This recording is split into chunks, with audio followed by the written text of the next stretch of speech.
ನಗರದ ಪತ್ರಕರ್ತರು ಶಾಸಕರಿಗೆ ಅಂಜಿ ಮನೆಯಲ್ಲಿ ಕೂತಿದ್ದಾರೆ. ನಮ್ಮ ಪಕ್ಷದ ಯಾವುದೇ ಸುದ್ದಿ ಮಾಡುವುದಿಲ್ಲ ಎಂದು ಮಾಜಿ ಶಾಸಕ ದೊಡ್ಡನಗೌಡ ಪಾಟೀಲ್ ಹುನಗುಂದ ನಗರದಲ್ಲಿ ಪತ್ರಿಕಾಗೋಷ್ಠಿಯಲ್ಲಿ ತಿಳಿಸಿದ್ದರು. ಇದನ್ನು ತೀವ್ರವಾಗಿ ಖಂಡಿಸಿರುವ ಸಮಸ್ತ ಪತ್ರಕರ್ತರು ಮಾಜಿ ಶಾಸಕ ದೊಡ್ಡನಗೌಡ ಪಾಟೀಲರು ಬಹಿರಂಗ ಕ್ಷಮೆ ಯಾಚಿಸಬೇಕು, ಅಲ್ಲಿಯವರೆಗೆ ಅವರ ಯಾವುದೇ ಸುದ್ದಿಗಳನ್ನು ಪತ್ರಿಕೆಗಳಿಗೆ ಹಾಕಲು ಬಹಿಷ್ಕರಿಸುವುದಾಗಿ ಇಳಕಲ್ ನಗರದ ಸಮಸ್ತ ಪತ್ರಕರ್ತರು ನಿರ್ಧರಿಸಿದ್ದಾರೆ. ಮಾಜಿ ಶಾಸಕರು ಕೆಲವು ಪತ್ರಕರ್ತರನ್ನು ಕರೆದು ಯಾರನ್ನು ಕರೆಯದೆ ಯಾವುದೇ ಸಭೆ ಸಮಾರಂಭ ಮಾಡುತ್ತಾರೆ, ಅವರು ಯಾರಿಗೂ ಹೇಳುವುದಿಲ್ಲ.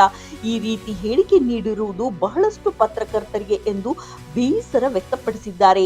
ಮಾಜಿ ಶಾಸಕರು ಹಿಂಬಾಲಕರು ಯಾವುದೇ ಮಾಹಿತಿಯನ್ನು ಸರಿಯಾದ ರೀತಿಯಲ್ಲಿ ಪತ್ರಕರ್ತರಿಗೆ ತಿಳಿಸುವುದಿಲ್ಲ. ಹೀಗಾಗಿ ಯಾವ ರೀತಿ ಅವರ ವರದಿಗಳನ್ನು ಮಾಡಬೇಕು ಎಂದು ಎಲ್ಲ ಪತ್ರಕರ್ತರು ಪ್ರಶ್ನಿಸುತ್ತಾರೆ.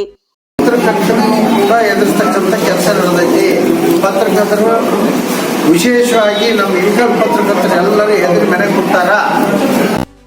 3 ಬಾರಿ ಶಾಸಕರಾಗಿರುವ ಅವರು ಈ ರೀತಿ ಪತ್ರಕರ್ತರಿಗೆ ಬಹಿರಂಗವಾಗಿ ಮಾತನಾಡಿರುವುದು ತಪ್ಪು.